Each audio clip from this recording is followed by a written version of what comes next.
Hello, welcome to Middle East in Depth. Dania Greenfield writes an article in the Washington-based Atlantic Council. The title says it all: Yemen's coup in all but the name. Less than 48 hours had passed after the latest agreement between the Houthi rebel movement and the Yemeni government, and the ground has shifted once again. The tensions, she says, from 4 days of fighting and negotiations between the rebels and Yemeni security forces seem to have reached a resting point, with President Hadi and Houthi leaders reaching an agreement on Wednesday. That agreement, she believes, essentially saw Mr. Hadi capitulate the rebels' demands in exchange for a ceasefire, release of a kidnapped presidential advisor, and the withdrawal of rebel forces from some key positions in the capital, Sana'a. And judging from their mass resignation, Greenfield reminds us that Mr. Hadi and his government decided that operating under the rebels' thumb was untenable and found little reason to believe the Houthis would ever fulfill their end of the bargain. Either they have given up entirely or they are now playing their strongest card.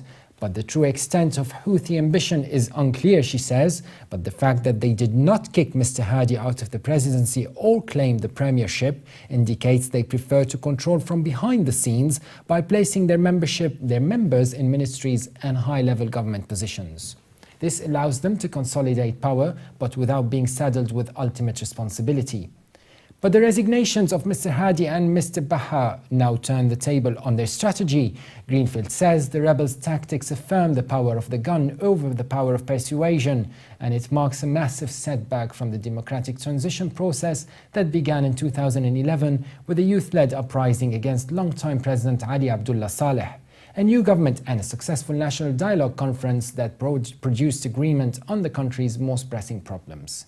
The Houthis were included in the 10-month national dialogue process, and their representatives actually participated quite constructively in the working groups.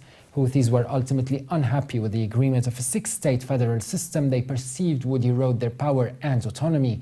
Since they did not win that fight politically, Houthi fighters set out to change the facts on the ground. At present, the Houthis are sailing high, riding on their alliance with Mr. Saleh and his loyalists in the military and their alleged financial and ideological backing from Iran. President Hadi might be able to prompt a public outcry for his return, but that would be a far stretch for someone who lacks broad support.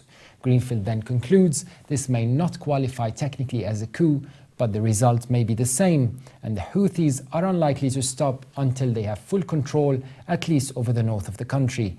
And unless external events shift the course or alliances erode, we should expect to see Houthis calling the shots for some time to come. That was it for today's brief analysis. For more updates, please visit levant.tv or subscribe to Middle East in Depth on iTunes. Thanks for watching, and bye for now.